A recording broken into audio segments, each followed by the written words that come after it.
Welcome to the May edition of the Greater Fort Walton Beach Chamber of Commerce Business Forum. Today we have some obviously costumed guests joining us, and I'm going to turn it over immediately to them. And guys, you've lived here in this town for a long time, you work here, but a lot of people probably don't know you personally. So let's start with that. Charlie?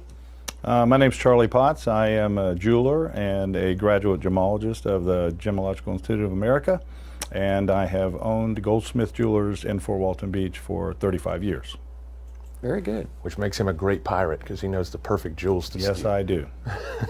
And how to get rid of them. And my name is Bill Kilpatrick, and when I'm not dressed up like a pirate, I'm actually a will lawyer, so I'm a lawyer who focuses just on doing wills, trusts, and estates for people. Very good. Tell us a little bit about your involvement with the crew. How long have you been a member? You know, that type of thing. I've been a member for 15 years now, and I've served on probably most every committee that's in the crew, and had the honor of being first mate in the 57 year. We're Captain Mark Signer, and so this year I was selected as captain, and I'm happy to be here. Bill? And for me, I know I don't look 80 years old, but I know I do. I've actually been involved in the crew for 32 years, believe it or not. I was one of the members of the Children of the Court back in for the crew that was 32, and now we're on 64. So 32 years ago was kind of when I started, when I was, I guess I was about 10 years old. Where does that put you in the ranking of much higher than right under this guy. Awesome. All right. Tell us a little bit about the crew and what you guys do, other than, you know, your touring and things like that. But what do you do locally in our community? Sure.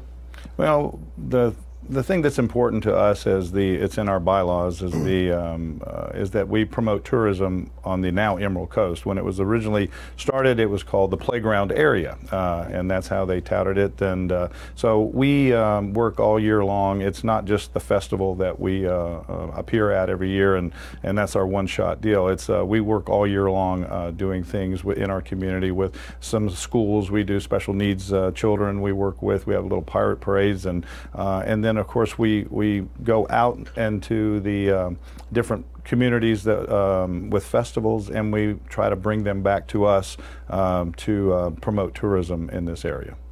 So let's expand on that a little bit. So you actually go out of our area. I mean, most people just know of our Bowlegs Festival here. Mm-hmm. So you go out within the state or within the southeast. What kind of range, and how do you get involved? Well, we go a little further than the state. We actually go as far away as St. Paul, Minnesota, in February on purpose. They have a winter carnival up there that is really an amazing spectacle. This year we went and they built a 70-foot tall ice palace. They build one about every 10 years. This is a 133-year-old organization. They've been around for a very, very long time. So we're babies compared to them. Now, pirate themed up there? No. I was going to say, no. Minnesota pirates. We tried to bring that to the festival. But. Yeah. We met them, ironically, at Bradenton, Florida, one year. They had traveled down to that festival, and we met them, and as a result of that, we ended up a relationship with them, and now we travel to them, and they travel to us. They're the ones that show up in the fire red suits that are with goggles and paint all over their faces, and they're all about fire, and they ride on a fire truck, typically that we get from Niceville, I believe, and they're a wealth of fun. They're a wonderful group of people. They really are. Sounds interesting. Bill, you share any experiences? Tell us about it.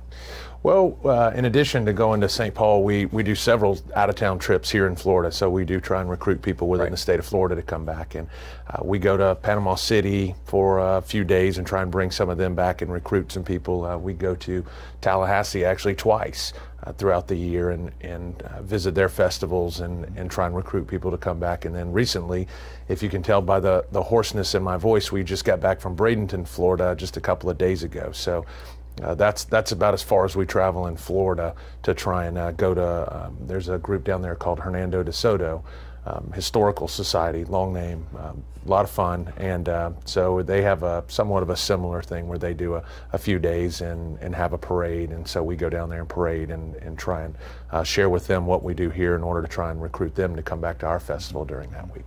So in other words, this is all about being an ambassador for the area, not just for the crew, but to promote our area. Correct. Which is something, of course, that we rely on is our tourists. Right. But that I did not know that you had that big of an outreach and that other crews or organizations would be willing to come here just to get involved in this. And that's pretty neat.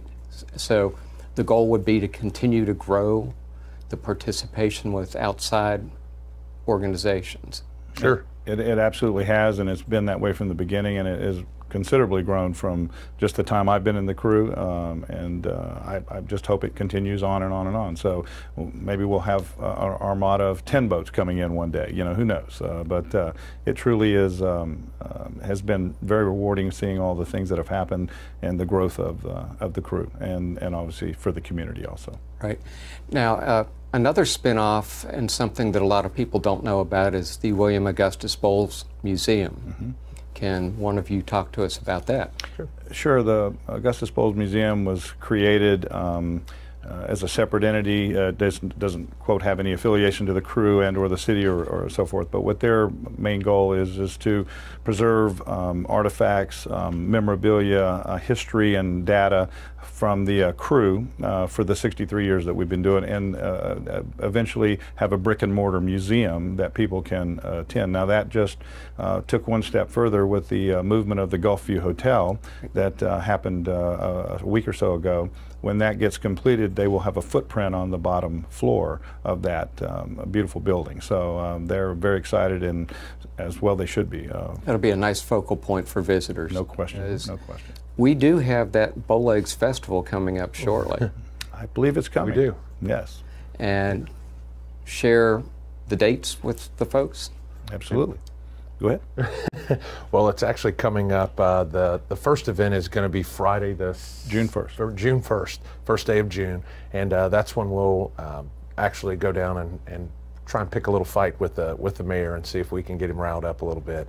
And June 2nd is the boat landing day, and so that's the day when we come in on the boats and actually come through, and everybody gathers out in front of the landing area, and we'll make an appearance and try and take over the city for the next week. Try. We will take over the city. I was going to say, any predictions? We're going to go with. We like our chances. Yeah, we're cautiously optimistic. I can understand why. And so optimistic that following Monday we've already planned our victory parade. Awesome. In anticipation of that. So on Monday night we will be parading down the streets of Fort Walton Beach to celebrate our victory on Saturday. Well, my next guest will be the mayor, so I will mention it. Please warn him. He's already got something to deal with. So, Bill, the Victory Parade is not the end of your celebration and festivities for that week, is it? It's not. Actually, the week ends with the announcement of the new crew, which will be the 64th crew of Bowlegs, which takes place the following Saturday night at the Mattie Kelly Arts Center out at the Northwest Florida State College. And that is where the public is welcome, and that's where Charlie and I say our final goodbyes, and they actually announce the entire incoming crew for the 64th year. So we will wave to everybody goodbye, and the new crew will come in, including the new captain, the new first mate, the new honor guard, the new children of the court, and all of the seniors for the upcoming year, which are called the Princess and Privateers for our crew. And so we'll announce all those for the upcoming year, and so that's kind of the official handing over of the torch and the end of Charlie and I's reign. Right, and we're proud also to say that this will be a record year for our Princes and Privateers, are our rising seniors in our high schools, and there will be a record 21 of them this year. Wow. It's an absolute amazing display to see them, and we wish them all the best. They're wonderful. They really are. Future pirates too, by the way. And for those here in our audience, they can go to your website, which is crewofbowlegs.com. .org, is it? No. Oh, .com. .com. Crewofbowlegs.com. Correct. For more information and schedule of events. Absolutely. Thank you. Thank you.